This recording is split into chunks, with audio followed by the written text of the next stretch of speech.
Hey guys, what's going on? It's BradPhusion here, and today I am playing some more Space Engineers. There we go, I actually said it properly this time instead of blah blah blah blah, which is, well, not exactly like that. It's normally Space Engineers, however I normally say it. And today I'm presenting to you something new, but something that I'm kind of happy that I'm doing now, and it's something that I might do a fair bit more of in the future. And I'll get to that in a second, but I just wanted to point out that it seems like nearly every single world I create now has two rocks spawned together. Ever since I made that video a while ago about space balls, well, I mean, I didn't make it about space balls, but there was space balls at the start of the video. It just seems like that's actually a common thing now. And I actually saw something over there. This without showing you what I'm making, even though you probably could just rewind and pause it back there now. That C-shaped thing actually looks really cool, and I might actually want to build something over there.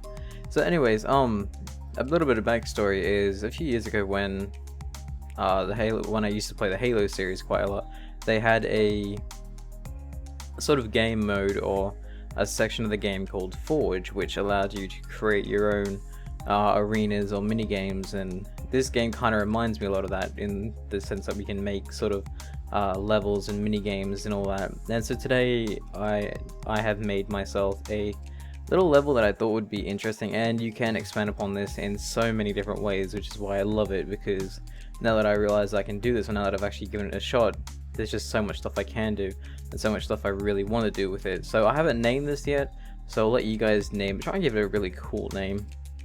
So here we go. Here is a really small but really compact TDM sort of level, though maybe if there's some way to do capture the flag, because I saw a post yesterday or the day before in the subreddit about someone wanting to make a capture the flag thing.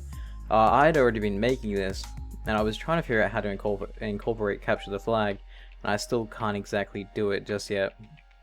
At least I thought maybe using stones, but then I'm not too sure how dying works in this game, because I mean, if you die, do you drop your stuff? And if you drop your stuff, then that would be good, because then we can drop the stone, then someone else can pick up the stone, so then that'd be the carrier, and then that would work like that. But right now, if we die, I don't know whether you lose everything that you have, so especially not in multiplayer. I don't know how that works in multiplayer. So right now, I haven't incorporated any of that just yet, but I have incorporated a few little neat things in this over here. So right now, there's two spawns, red and blue, and like you can expand this out, and I'll get to that in a second. So I'll just show you the level starting off here. So here we have the blue spawn. The level is completely symmetrical, so it's completely fair for both teams. I've got blue lights here and here, and you have two little pathways that lead down the side here that lead you to the middle of the battlefield. You have this little section that I'll get to in a second. You have under here with a lot of covers. Now the cover doesn't work all too well, but you can hide behind it almost well enough. So using cover to your advantage, I think would be really... Can I actually sprint? You can sprint and takes you back to crouch. That's actually nice. That's actually something that would be really handy.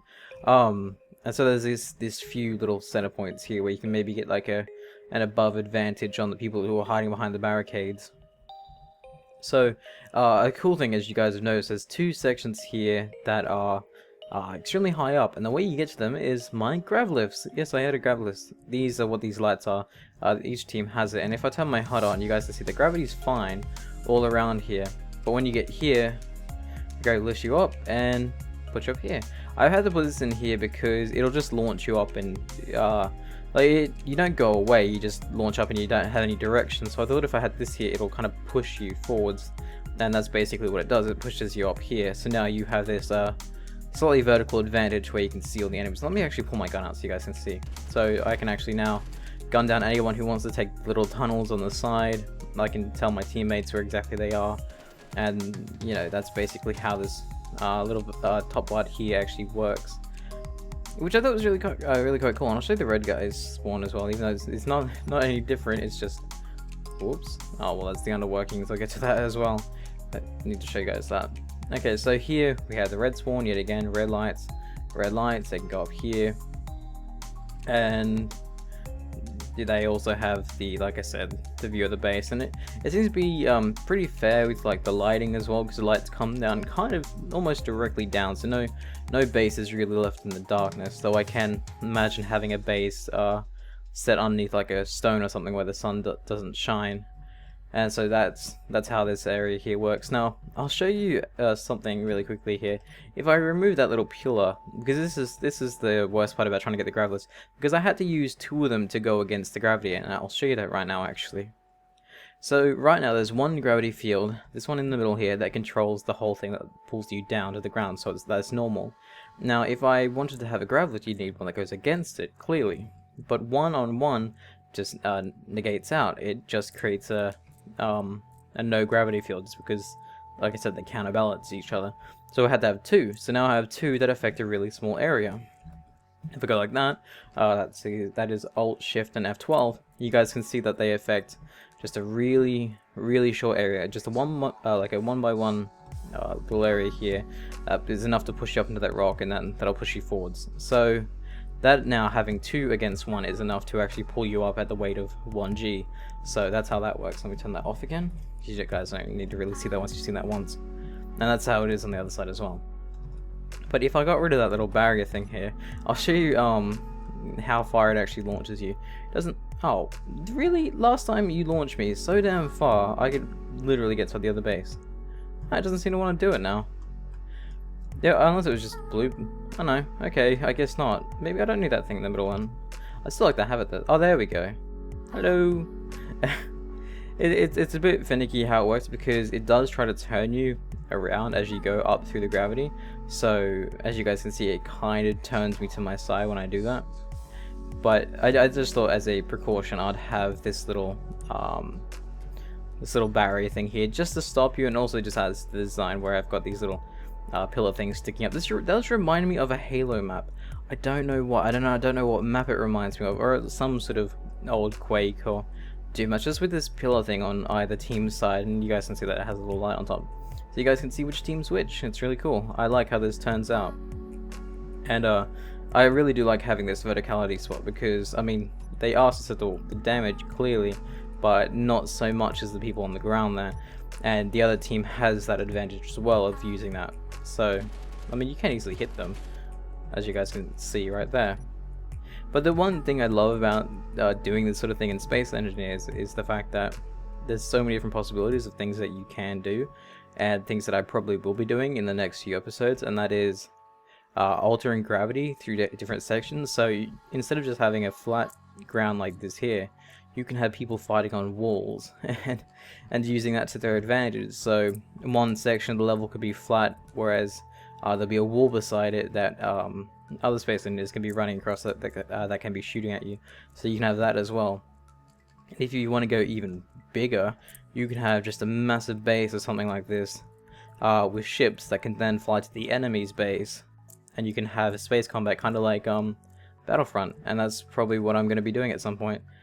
So that will be very interesting to see how this actually turns out, and how much creativity I can get, because like I said, I loved playing around with Forge, and I loved creating all these different maps and these levels, and I might even replicate some of them into this game here if I can actually pull up my Xbox at some point and just look at them and study them and then bring them into this world, because I actually quite like my worlds that I made in Forge. But this is just a really small arena here, just as a demonstration I made, just to show you guys. I don't have anyone to actually demonstrate this with, but there's no damage anyway, so even if I was to try and show you, the only thing I could really do is push them around. I think I'm not too sure how what the rifles do anymore. I did know that they did push someone around at some point, but now I don't think they do that anymore, unless it's only with their jetpacks on. So you guys can see now how the level is really made. It's really quite nice. The only thing I might be a bit worried about is this being so open. This could be open for multiple reasons. This could be because, like, if you ever capture the flag or something, maybe like, yeah, like a one flag capture. That's what I need to be thinking of. One flag capture where you have the flag in the middle and both teams rush for it, grab it, and try to take it back to the base. That could work. I was thinking for a sort of conquest thing. If I was to do capture the points, much like conquest would normally be, I was thinking of maybe, let me get this set up here. We'll use, there's nothing connected there, is there? Because I know the gravity is, yeah, the gravity is down there. Okay, so if I put this little light here, this is a quick demonstration of what I can't put that on top, really? Oh, I thought I could. Okay, we'll have to make it even. No, that won't work. Because that affects everything else. I was thinking of having, like, say, I mean, maybe the way you do this is you'd have separate bases. That way, the lights, the reflected lights, don't actually coincide with each other. So, if I was to have someone capture a point, I might have them enter into a console. And since it would be its own separate base, you wouldn't have to worry about any of the other spotlights here. But instead, that they just drag across the things to get to their color, and then that means that blue's now captured. So if red comes along, I think I'm actually character is black right now, but you just pretend I'm red. I'll come along here, and if I know that there's no enemies here, I'll get into the console, and I quickly go down, and I'll then make that red, and then that now means red captures that base. I mean, that's one way you can do Conquest, and that's the only way I think I can manage, in the sense of actually of making it actually work. Or we're gonna have it in a sense that there'll be two consoles in one base, whereas you have to run to one to disable the blue terminal, and then you have to run back to yours to then re-enable the red light. So that could be something as well. I'll explain more in another video if I actually get around to doing that sort of thing. So anyways, I'm going to leave this here. I've rambled on for long enough. Let me know what you guys think about this, and let me know what name you'd like to name this level. Try to maybe incorporate some like verticality or something to it. I don't know, you guys can think about it. I'll leave this here. Thank you guys for watching. See you guys next time.